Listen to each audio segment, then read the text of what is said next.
سلام بچه ها، من رویا هستم. اپیزود 2 بررسی فیلم کانجوری. در این ویدیو قراره براتون داستان واقعی قسمت دوم فیلم کانجورینگ رو بگم. کسایی که فیلم رو دیدن میدونن داستان یک خانواده 4 نفر است که مادرشون ازشون مراقبت میکنه و توی یه خونه بزرگ در انگلیس زندگی میکنه. این داستان یکی از ترسناکترین جنگیری های انگلیسه و دختری که اتفاق براش میفته به اسم جنت نشون میده که صداهایی میشنوه و با یه سری از ارواحی در ارتباطه، کسی داره اذیتش میکنه.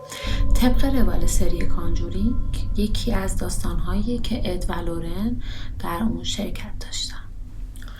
داستان از اونجایی شروع میشه که جنت وقتی که 11 سال سن داشته همراه با برادر کوچکترش توی اتاق که خواب بودن سر و صداهایی میشنوه و در ادامه اون سر و صداها حرکت کردن کشوهای دراور به این سمت و اون سمت باعث میشه که ترس اونو خیلی بیشتر از قبل بشه.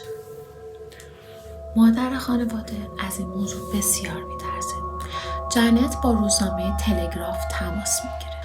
جنت میگه بعد از اون شبی که تماس گرفته و درخواست کمک کرده صداها بیشتر شدن، آزار اذیت بیشتر شده و روزنامه تلگراف بهشون میگه که این اتفاقی که شما دارین میگین فراتر از چیزی که ما بتونیم براتون حلش کنیم. و یک روزنامه نگار و افسر پلیس موقعی که وارد خونه اونها میشن علنا به چشم میبینن که صندلی داره جابجا میشه و حتی تو گزارشاتشون اونو می‌نویسن. داستان جای جالب تر میشه که فردی به اسم موریس گراس، کسی که محقق ماورا و طبیعه بوده، حرفای زیادی واسه گفتن.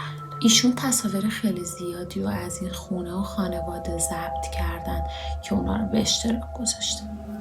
جنت از موقعی که مورد تسخیر قرار گرفت تصمیم گرفت که هیچ کسی رو دیگه وارد اتاقش نکنه. بعد طی مصاحبه‌هایی که داشته چندین بار خودش حالتهای تسخیر شدنش رو نشون داده. حدود 30 سال بعد از این موضوع جنت با شبکه ITV یه مصاحبه داشته و اونجا بهشون میگه که این شیطان همیشه با منه و با من زندگی میکنه و در اون لحظه به سرش اشاره میکنه.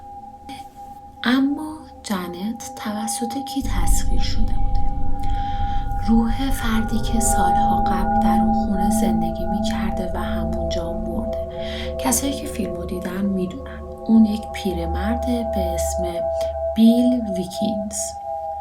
این شخص داستان مرگ خودش رو از دهان این کودک بیان میکنه و توی صحنه‌های فیلم میبینیم که در حالی که روی صندلی خودش نشسته و خونریزی مغزی داره آخرین کلماتش رو داره بیان میکنه.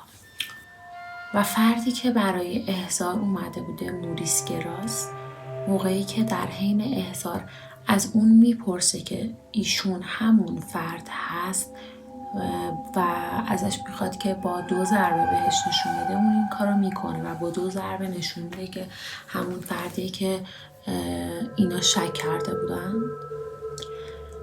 وقتی که از روح ویکینز میپرسن که چرا داره این کارو میکنه، جواب داده بوده که من زندگی خوشی نداشتم و الان از اذیت شدن این خانواده دارم لذت میبرم.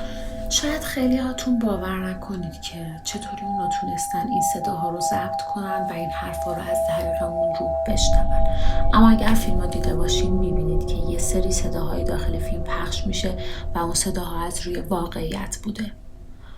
یعنی اد و لورن صداهایی که ضبط کردن کاملا واقعی بوده شاید بعضیا فکر کنن ممکنه اون بچه از روی شیطنت کودکانه داشته این صدا رو تقلید میکرده، اما اگر دقت کنید یک فرد بخواد صداشو تغییر بده به اون صدای وحشتناک، بعد از چند دقیقه ممکنه حنجرش واقعا آسیب ببینه و اذیت بشه. اما مطالعاتی که روی این بچه ها انجام شده بوده، حنجرشون هیچ آسیبی ندیده بوده، در حالی که شاید حدوداً 3 ساعت با اون صدا صحبت میکردن. یکی از تصاویری که آقای موریس تونسته از جنت بگیره وقتی که جنت توی اتاقش خواب بوده و از طرفی به طرف دیگه پرت شده.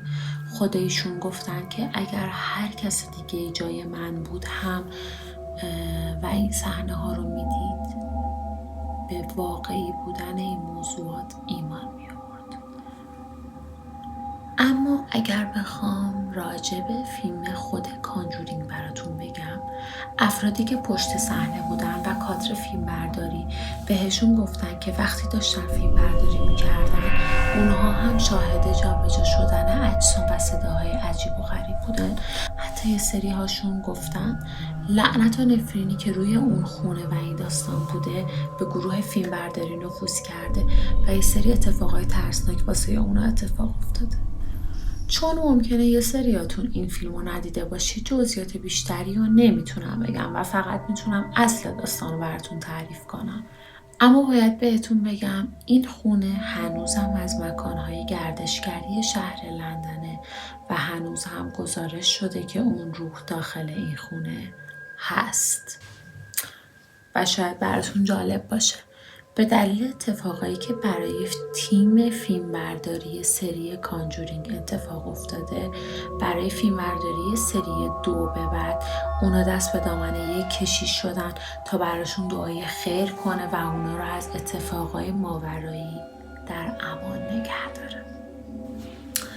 امیدوارم که از دیدن این ویدیو لذت برده باشید. برای دیدن ویدیوهای بیشتر لطفاً سابسکرایب کنید و زنگوله رو فعال کنید. نظر شما راجع به این اتفاقات چیه؟ نظرتون رو کامنت کنید. همش رو میخونم و بهتون جواب میدم. فقط یادتون باشه تنهایی این فیلم رو نبینید.